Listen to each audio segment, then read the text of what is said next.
Hola, ¿qué tal? Muy buenas tardes, qué gusto saludarle nuevamente a través de las pantallas de Telesur. Yo soy Janet Pérez Moya. Comenzamos de inmediato Temas del Día, una emisión en la que analizamos las causas y consecuencias de los asuntos más importantes de la jornada. Comenzamos ya y lo hacemos revisando nuestra pregunta del día, si puede participar con nosotros. Aquí la tenemos, Colombia. Corte Suprema de Justicia exige al gobierno garantizar el derecho a la protesta. Ordena al Ministerio de Defensa pedir disculpas por los abusos del paro nacional de noviembre de 2019. ¿Se respetarán estos mandatos en un país que acumula 62 masacres en lo que va de año? Abrimos debate en Temas Telesur.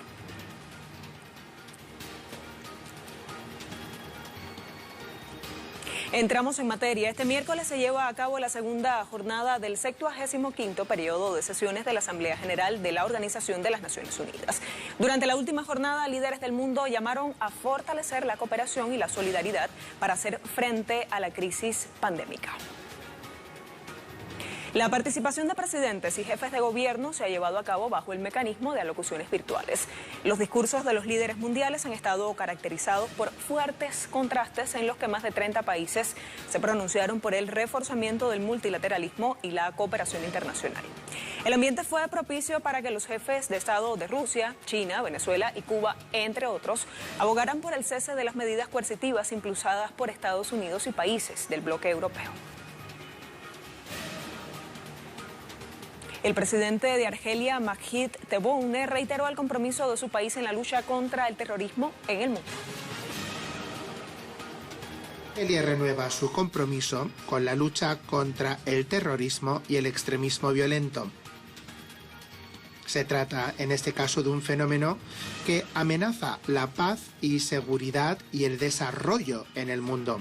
Por ello, pedimos que se refuerce la cooperación internacional en el ámbito de la lucha contra la corrupción y el blanqueo de dinero, siempre velando por la aplicación de los acuerdos internacionales sobre el tema. El mandatario argelino señaló además que su país continúa trabajando en función de los Objetivos de Desarrollo Sostenible y de la Agenda 2030, pese al impacto causado por la pandemia de la COVID-19. Las circunstancias difíciles causadas por la pandemia de la COVID-19 no han disuadido a Argelia en su lucha por alcanzar los objetivos de desarrollo sostenible. Y por ello, mi país sigue con la aplicación de un marco nacional para los indicadores de avance y para ver el camino que se ha recorrido hacia los ODS. Estamos trabajando también en la integración próximamente del Programa de Desarrollo Sostenible y de la Agenda 2030. Lo queremos integrar en nuestras leyes presupuestarias nacionales y tenemos la intención de promover y facilitar el trabajo de todos los interesados y de todas las partes implicadas. Por su parte, el presidente del Líbano, Michel Aoun, solicitó a países del mundo sumar esfuerzos para garantizar condiciones favorables para el retorno de los ciudadanos sirios desplazados. El gobierno del Líbano solicita ayuda para poner en práctica el plan que adoptó en lo que se refiere al regreso de los ciudadanos sirios desplazados, ahora que las circunstancias para su retorno son más favorables. Y hasta tanto no se lleve a cabo ese retorno deseado y se confirme el principio de responsabilidad común y compartida y de reparto de la carga entre todos los estados, el Líbano reitera su llamamiento a los países donantes para que cumplan con sus promesas de contribuciones. El presidente de Cuba, Miguel Díaz-Canel, rechazó el anuncio que realizó el presidente de los Estados Unidos, Donald Trump, de nuevas medidas coercitivas unilaterales en contra de Cuba, entre ellas la prohibición a ciudadanos estadounidenses de hospedarse en hoteles propiedad del Estado antillano. Vamos a ver qué dijo en su cuenta en la red social Twitter el presidente cubano. Así señaló: tal como denunciamos ante la Asamblea General de Naciones Unidas, el imperio anuncia nuevas medidas que violan los derechos de los cubanos y también de los norteamericanos. Su cruel y criminal política será derrotada por nuestro pueblo, que no renunciará nunca a su soberanía. Somos Cuba, somos continuidad.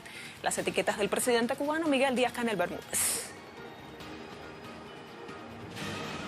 Y el 75º periodo de sesiones de la Asamblea General de la Organización de las Naciones Unidas se inauguró el 15 de septiembre y se celebra por primera vez en la historia en formato semivirtual debido a la pandemia de la COVID-19. Esta Asamblea General fue creada en 1945 como un órgano principal de deliberación, adopción de políticas y representación dentro de la ONU.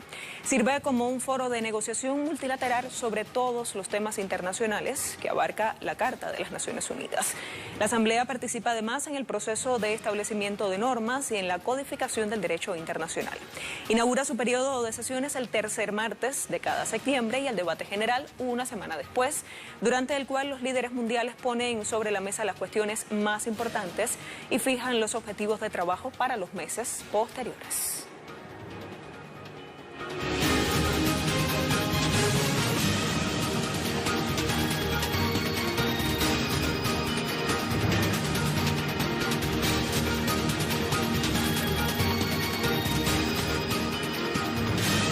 Repasamos nuestra pregunta del día para que participe con nosotros. Colombia, Corte Suprema de Justicia exige al gobierno garantizar el derecho a la protesta. Ordenan al Ministerio de Defensa pedir disculpas por los abusos del paro nacional de noviembre de 2019. ¿Se respetarán estos mandatos en un país que acumula 62 masacres en lo que va de año? Abrimos el debate en Temas Telesur. Todavía tiene tiempo de participar con nosotros. Nuestra imagen del día nos lleva hoy hasta el Ártico. El hielo marino registró este 15 de septiembre su mínimo del año y el segundo histórico jamás registrado, con una extensión de 3.478 kilómetros cuadrados. Desde hace décadas la pérdida del hielo marino en el Ártico es constante y según investigaciones científicas, el manto de hielo está cambiando su composición y características. Con estas imágenes nos vamos a la primera pausa en Temas del Día por Telesur. Siga con nosotros.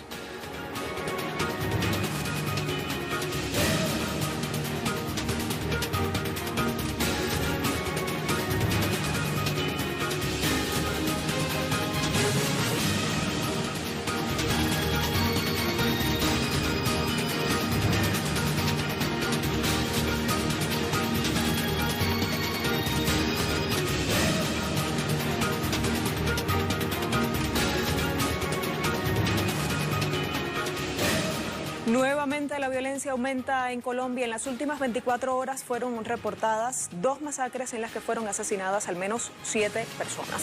Con estos hechos, el país suramericano registra un total de 62 masacres, donde perdieron la vida 246 personas en lo que va de 2020, mientras el Estado colombiano parece estar incapacitado para poner fin a la ola de violencia que azota a la población. Más en nuestro segundo tema del día.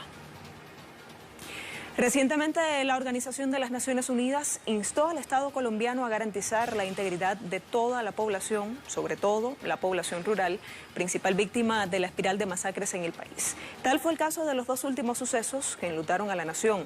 El primero en el interior de una finca en el municipio de Algeciras, del departamento de Huila, ubicado a unos 200 kilómetros de Bogotá, donde fueron masacrados 3 hombres. Y el segundo en el municipio de San José de Uré, departamento de Córdoba, en el que perdieron la vida 4 personas y que por lo intrincado de la zona se hace difícil la investigación que adelantan las autoridades, quienes intentan determinar si hay vínculos entre este hecho y el doble asesinato ocurrido hace apenas 24 horas en esta localidad.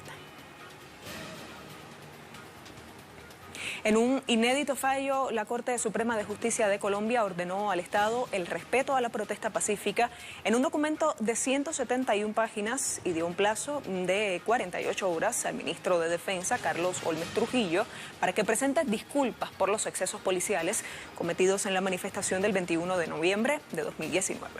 La sentencia respondió a la querella introducida por 49 ciudadanos colombianos debido a los excesos policiales cometidos por los escuadrones antidisturbios de la Policía Nacional. Esto fue durante el paro nacional ocurrido en aquella jornada de noviembre de 2019. En esa histórica decisión del tribunal incluyó un marco regulador de acciones policiales denominado Estatuto de Reacción, Uso y Verificación de la Fuerza Legítima del Estado y Protección del Derecho a la Protesta Pacífica Ciudadana. Asimismo, ordena suspender el uso por parte del SMAT de las escopetas calibre 12, al tiempo que solicitan neutralidad del gobierno y la no estigmatización. En las últimas semanas, tras el asesinato de Jorge Ordóñez, las protestas han sacudido las calles de Colombia, con la Policía Nacional en el centro de las críticas por el uso excesivo de la fuerza. Revisemos ahora algunos aspectos vinculados al Estatuto de Reacción, Uso y Verificación de la Fuerza Legítima del Estado y Protección del Derecho a la Protesta Pacífica Ciudadana, emitido por la Corte Suprema Colombiana. La Corte señala que aunque existe la legislación relacionada a la protesta pacífica, no hay efectividad a la hora de ser aplicada por la fuerza pública. No obstante, el gobierno advirtió que pedirá al más alto tribunal de la República que revise las consideraciones tomadas en cuenta por la Corte Suprema. Para el gobierno, la manifestación pacífica está garantizada y la policía antidisturbios solo actúa cuando se presentan actos de violencia. La Corte analizó las pruebas desde el año 2005 hasta el 2019 y no incluyó los recientes disturbios de principios de este mes de septiembre, donde murieron 10 personas en protestas callejeras. La Corte Suprema informó que tras analizar varios documentos y pruebas detectó que hay falencias en los procesos de normatividad, formación y disposición del Escuadrón Móvil Antidisturbios en medio de las protestas pacíficas en el país. Entre otras medidas, la Corte prohibió el uso de escopetas calibre 12 a los escuadrones móviles durante las protestas. Para ampliar esta información vamos hasta Colombia con nuestro corresponsal Hernán Tovar. Hernán, te saludamos, adelante. Sigue el derramamiento de sangre, la crisis humanitaria en Colombia. El día inmediatamente anterior se conocían 2 masacres donde fueron asesinadas alrededor de 7 personas. La primera en un sitio conocido como Versalles, en San José de Uré, municipio en el departamento de Córdoba. Allí se han cometido ya 3 masacres. La otra en zona rural del municipio de Algeciras, en el departamento del Huila, donde fueron asesinadas otras 3 personas. En lo que va corrido el año ya son más de 60 las masacres cometidas y más de 240 personas asesinadas. Y en este contexto, pues también se conoce una decisión de la Corte Suprema de Justicia en relación a que se debe garantizar por parte del gobierno y las autoridades las marchas y manifestaciones, ese derecho que tiene la población en este contexto democrático.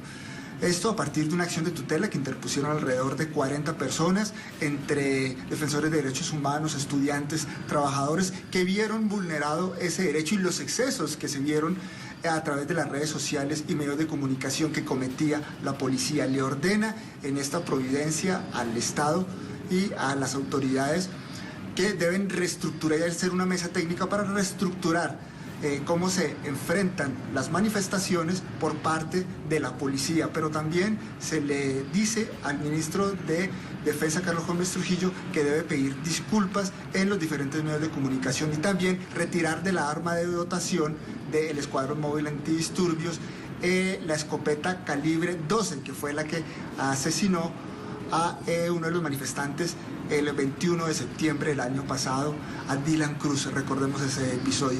Así que todo este contexto es el que gira en torno a Colombia en relación a manifestaciones y en relación a masacres en el país.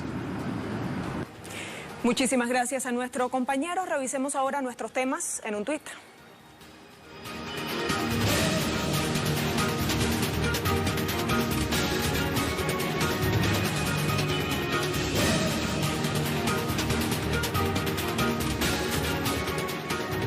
Otros temas también son noticia el día de hoy. Comenzamos en Honduras con nuestra compañera Hilda Silvestrucci. El presidente de Honduras, Juan Orlando Hernández, pidió en la 75 sesión de la ONU replantear los sistemas actuales para responder a las emergencias.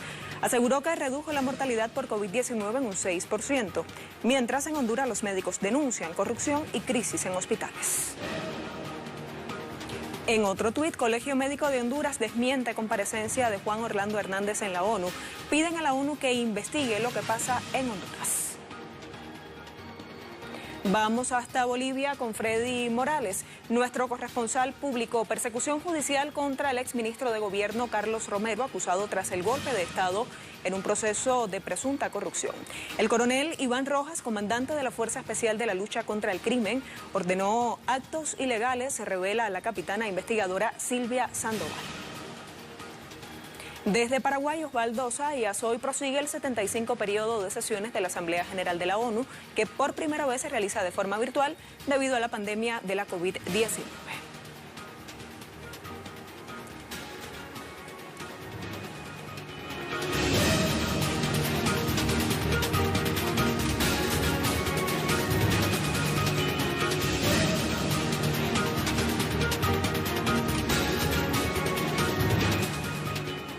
Y el gobierno de Venezuela anunció la creación de un plan cívico-militar policial en defensa de la paz, tras lo que señaló como amenazas desestabilizadoras desde Colombia, bajo la tutela de Estados Unidos. El gobierno de Venezuela presentó además este miércoles un informe conjunto que desmonta el documento del autodenominado Grupo de Lima sobre los derechos humanos en el país. Para ampliar este tema tenemos hoy a nuestro corresponsal Leonel Retamal. Leo, ¿qué tal? Un gusto saludarte. Hola, Janet, ¿cómo estás? Muy buenas tardes. El presidente Nicolás Maduro el día de ayer en la tarde anunció la creación de este plan para poner en alerta a todo el pueblo venezolano ante la denuncia que realizó el día de ayer.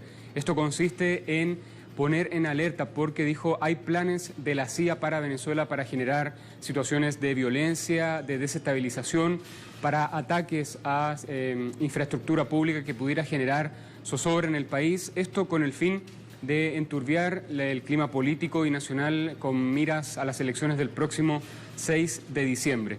Esto también lo había señalado más temprano el día de ayer el vicepresidente del Partido Socialista Unido de Venezuela, Diosdado Cabello, quien hacía este llamado a todo el poder popular venezolano, a las organizaciones, a los partidos políticos, a estar muy alerta en todo el país frente a lo que denomina este intento de generar violencia ante el escenario de elecciones de diciembre, contraponer este escenario de guerra y de violencia. El presidente Nicolás Maduro dijo que se iba a instalar toda una situación operativa en el país con especial atención a la zona de frontera donde se han generado algunos hechos irregulares en los últimos días y llamó a la población a activar todos los planes de defensa bajo lo que se conoce aquí en Venezuela como el método de defensa cívico-militar. Esto quiere decir, por un lado, la Fuerza Armada Nacional Bolivariana con todo su implemento. Esto incluye también a la milicia y, por el otro lado, toda la densa organización social que cuenta el pueblo venezolano con todo tipo de organizaciones para dar cuenta de posibles hechos irregulares. Eso es lo que ocurrió el día de ayer en esto que se ha venido denunciando como intentos de generar violencia. El día de hoy también las autoridades venezolanas comentaron esto, pero pusieron énfasis en lo que se venía discutiendo desde la semana pasada, que tiene que ver con un informe de derechos humanos que buscaba generar todo el escenario para desestabilización. También aquí en Venezuela se entiende como parte de un mismo plan y las autoridades salieron a contraponer, a contrastar esto con detalles, con un informe detallado de este otro informe, diciendo que no cuenta con rigurosidad, que tiene detalles que son imprecisos y todo este informe, este conglomerado de más de 100 páginas de estudio que presentó hoy día el canciller con el fiscal general de Venezuela, será presentado al presidente Nicolás Maduro y también se hará llegar a las instancias multilaterales para que estén al tanto de lo que está ocurriendo en Venezuela. Janet. Muchísimas gracias, Leonel, por este contacto. Te propongo a ti y a los televidentes escuchar qué dijo el presidente Nicolás Maduro en esta alocución al pueblo nacional en la que se estaba refiriendo a los asuntos que ya nos ampliaba nuestro corresponsal. Vamos a escuchar. Tomamos la decisión de impulsar un plan especial en perfecta unión cívico-militar policial en todos los estados, en todos los municipios, en todos los cuadrantes de paz del país para garantizar la estabilidad, la paz y elecciones soberanas y en paz en Venezuela. Iván Duque está articulado a las bandas del narcotráfico de manera directa y ha colocado a las bandas de narcotráfico de La Guajira y de otros lugares, del norte de Santander, entre otros, para preparar a su grupo de sicarios y terroristas que vengan a atacar a Venezuela en las próximas semanas. Yo decía que por mucho que nosotros denunciemos nombre y apellido, coordenadas, no van a detener esos ataques. Ya lo hicimos.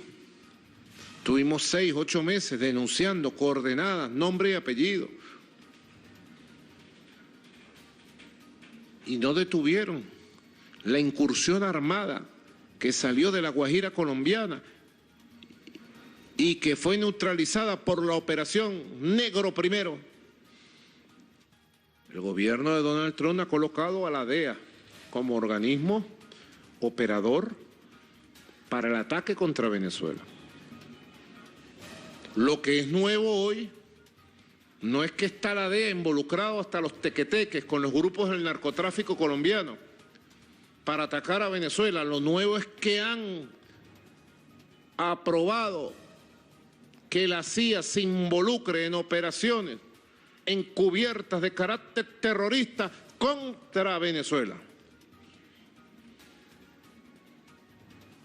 Le han dado la luz verde a la CIA para que venga con agentes directos a operaciones encubiertas terroristas contra objetivos petroleros, eléctricos, militares, electorales y otras acciones encubiertas sucias como las que acostumbra la CIA desde hace 60 años. Escuchábamos al presidente de Venezuela, Nicolás Maduro. También ya aprovechamos para despedir a nuestro corresponsal en Caracas, Leonel Retamal. Leo, muchas gracias. Buena tarde para ti. Igualmente, buenas tardes. Vamos precisamente a dar a conocer más detalles de este tema. El gobierno de Venezuela, como les decíamos, presentó este miércoles un informe conjunto que desmonta el documento del autodenominado Grupo de Lima sobre los derechos humanos en el país. Desde la sede del Ministerio Público, el fiscal general Tarek William Saab indicó que el Grupo de Lima no verificó los casos de derechos humanos y que el supuesto informe está plagado de errores. Asimismo, el canciller Jorge Arreaza señaló que el 85% del informe del Grupo de Países consta de información secundaria extraída de redes sociales y publicaciones de terceros. Arreaza denunció que el informe forma parte de una guerra no convencional e insurreccional y subrayó que el Estado se ha ocupado de los casos de derechos humanos requeridos. Observamos que el objetivo de este informe de facto que sale fantasmagóricamente, sin reseña, sin esa, yo diría, roce de la lucha viva, de estar entrevistando, visitando, porque tampoco es el interés de ellos. Busca, según mi criterio, dinamitar, implosionar el trabajo que ha venido realizando desde hace un poco más de un año la oficina de la Alta Comisionada de Derechos Humanos de Naciones Unidas en nuestro país. El canciller de Venezuela, Jorge Arreaza, denunció la falta de rigurosidad del informe del Grupo de Lima que recoge las protestas insurreccionales del 2017 y que forma parte de una guerra no convencional contra el país, así lo dijo. En Venezuela, las protestas del año 2013, 2014, 2017 fueron protestas de tipo insurreccional, prácticamente una guerra planteada por los actores políticos financiados desde el exterior para derrocar al gobierno. Y en el ejercicio de la defensa de esta Constitución se actuó. Y aún así, marcando esta diferencia de que existe una guerra no convencional contra Venezuela, y eso es algo que no pueden ni estos expertos ni nadie en el mundo desconocer, en ese contexto, el Estado venezolano ha actuado con firmeza contra aquellos efectivos de orden público que pudieron haber cometido o que cometieron excesos.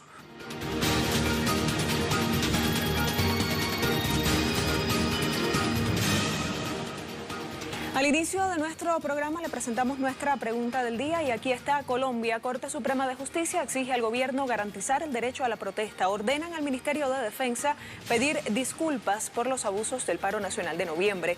¿Se respetarán estos mandatos en un país que acumula 62 masacres en lo que va de año? Abrimos el debate y vamos a escuchar qué dijeron ustedes. Fran Cancio, el gobierno de Colombia ha esquivado todo el tiempo disculpas por la represión excesiva. Simplemente las lleva a cabo para detener las protestas. La Corte Suprema puede exigir al gobierno que detengan las masacres, pero no creo que se respeten. Por lo menos a corto plazo no será. Guillermo Lescano así opina. Conocemos de 62 masacres de personas. Hay más gente que está asesinada por el gobierno colombiano. Ojalá Iván Duque escuche a la justicia colombiana. Dudo que pida disculpas. Dios quiera que cesen los asesinatos dentro de Colombia. Francisco responde, lo pongo en duda, el gobierno colombiano ni siquiera respeta los acuerdos de paz con la FARC. Paulo González, saludo con alegría y esperanza el pronunciamiento del máximo tribunal de nuestra hermana patria. El pueblo no está solo. Hermanos, resistan con valentía y dignidad. El mundo entero debe reaccionar ante la violación de los derechos humanos por parte del gobierno. ¡Viva Colombia! Juan Antonio Ramos, esta decisión es una noticia importante, pero en un país como Colombia con tantas masacres hasta la fecha y que inevitablemente se incrementarán, cuyo gobierno no respetó los acuerdos de paz y pisotea los derechos de sus ciudadanos, no dan mucha esperanza. Ojalá no sea así.